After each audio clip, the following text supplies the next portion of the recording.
Ayun na nga mga katusok. So nagpapagawa po tayo ng kasko po tawag ito o yung pundasyon para sa bangka.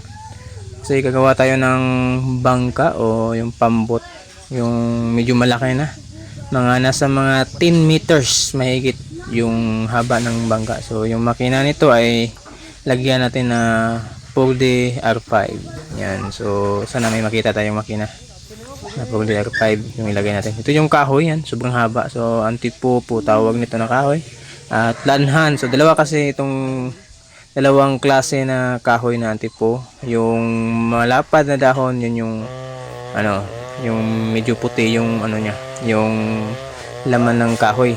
Pero ito medyo dilaw siya. Ito yung magandang klase na kahoy na antipo. Kung sa Mulabi, tawag sa amin lanhan, Mulabi lanhan, at yung bay na Mulabi, yung malapad ang dahon. So ito naman yung mga maliliit na dahon na kahoy na antipo o lanhan po tawag nito na antipo.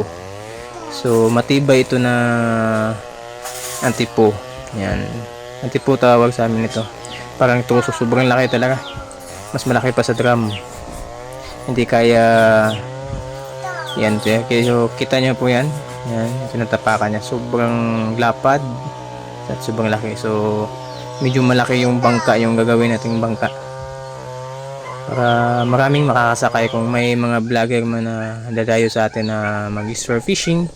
So meron na tayong service papuntang magandang spot, kung saan yung magandang spot. Yan. Yan yung pinaano ko sa kanila. Hiwa-hiwa ko muna. At dalawang dalawang kasko, dalawang pundasyon ng bangka. Yan o, sobrang haba talaga. Yung kuputol nito mga katusok, sobrang haba pa mga katusok. Pwede mo gawa ka pa ng kahit 6 na ganito. Sobrang lapad at sobrang haba. Sobrang laki din ng kahoy na to. Yan. Grabe talagang lapad nito mga katusok. Ito yung maganda talagang gawing pangbangka. Ayan.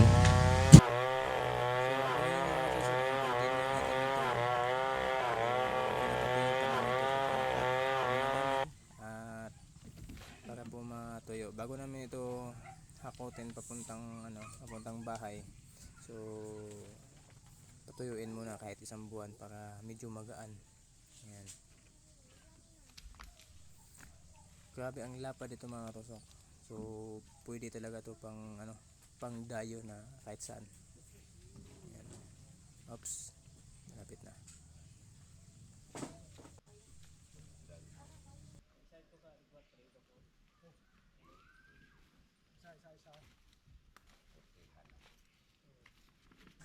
So yun nga mga katusok, at abang-abangan nyo lang po yung finish nito. So medyo matagal to gawin kasi yun nga, pinapatuyo pa natin ng 1 buwan. At bukod po sa 1 buwan ay yung budget po natin. So dandahan na lang natin to. At least meron na tayong pang pundasyon para sa bangka. Yan. Para pupunta kami sa Laod, doon kami mamana. At maganda kasi doon sa Laod, doon sa mga payaw, kasi may mga malalaking isda. Doon talaga mas maganda mamana si lalim. Yan. So yung tabla na yan mga katusok, pwede pa yung gawing bangka. Yan. Yan.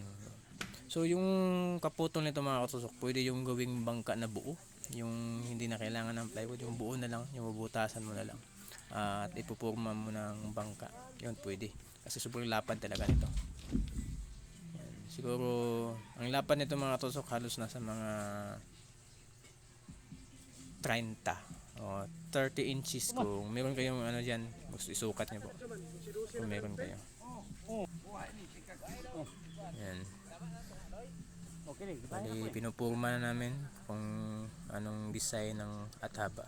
Yun mga katusok, maraming salamat po at pag-subscribe sa ating munting channel, Brian Nagaptid po.